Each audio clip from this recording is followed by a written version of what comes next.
Now, this is a team I should just be quiet and let Big Ragu go because it's definitely in his neck of the woods.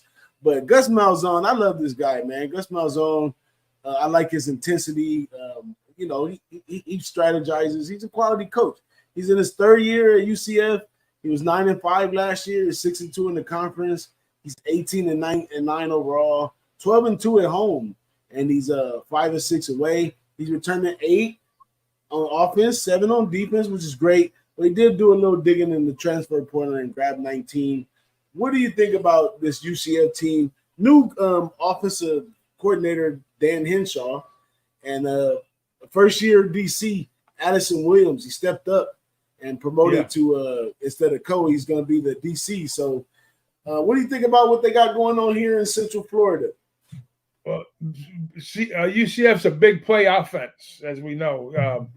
John Rice Plumlee, we seen him last year. He's a guy that could put the ball away, take off and run 80 yards. He can throw it down the field. He can throw it across the middle. So he's an Ole Miss transfer that came to UCF and started last year when they had some injuries on the quarterback position, but he was in the wings, always wanting to play. He played behind Matt Corral, so he was a Heisman candidate, so he had to make the move. So he made the move to UCF, and Malzahn brought him on. So I like this kid Plumlee. He's a gamer. I like the game plan that Malzahn brings. I think his offense sets up well for the Big 12 with the defensive style that they play there. So all along, when they played in the American, them in Memphis and Houston, Cincinnati, those are the teams. They came over here. So they're going to fit in well in this league, and then, like I said, once Oklahoma and Texas, it's going to be a wide open conference. But I think he could probably be the best dual threat quarterback in this division in Big 12 play. So he's an offensive guy. He fits the system, and they got some big playmakers with Javon Baker and Kobe Hudson, wide receivers. They combined for over 1,400 yards last year, almost 100 catches. I think this team's up to the task. It's just a matter of just replanting, getting their feet wet in this conference, and I think they'll be won't be too long before they'll be a contender. Maybe not this year, but maybe the year after that and the year after that. Yeah, look at the numbers last year: points per game 37, rushing 9, passing 57. I think to some degree we may see Plumlee play on Sundays at some point in time. He's a quality quarterback. He's like a Baker Mayfield type kid. He's got that moxie to him. He can make shit happen with his legs. He can air it out with his arm. He's a dual threat. He's a perfect dual threat quarterback. And the way that he comes together right here, with the running game that they have over there, it looks still intact. The offensive line, they did have to plug and play a few players there, but I think Malzahn gets it together good enough to have a top-ranking offense, and I think that they're perfectly okay on the offensive side. But the defensive side is where it may be a few questions as they bring over quite a few transfers as well. You got any insights on this defense? Yeah, I agree with you. They got 4 starters. They play a front 6. They got 4 coming back on the front 6.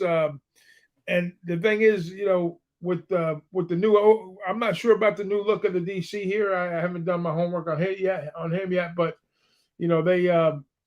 I think in this conference, like I say, it kind of plays similar to the AAC where they were playing before.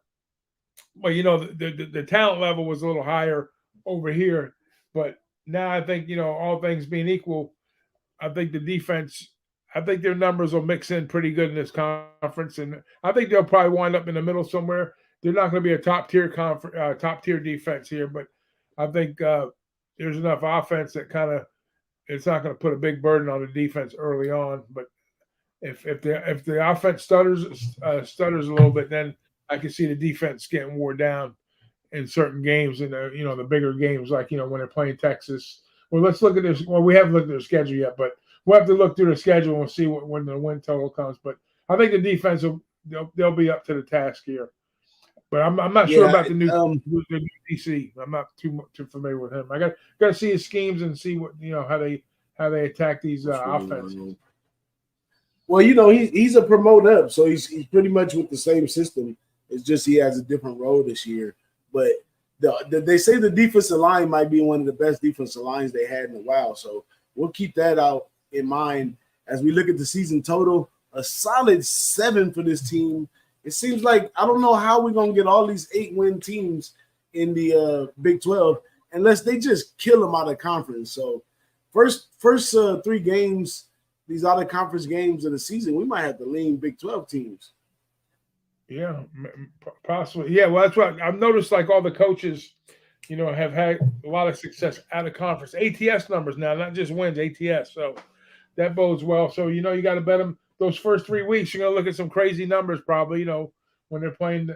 I mean, they got to play Kent State, Boise State, and then Villanova, and then Kansas State. So the first 3 games will be out of conference. And then right from there on, it's all conference after that. So I'm not sure about Miles On's numbers out of conference, although he's been around the block a few times. So I can kind of give you like a little look on.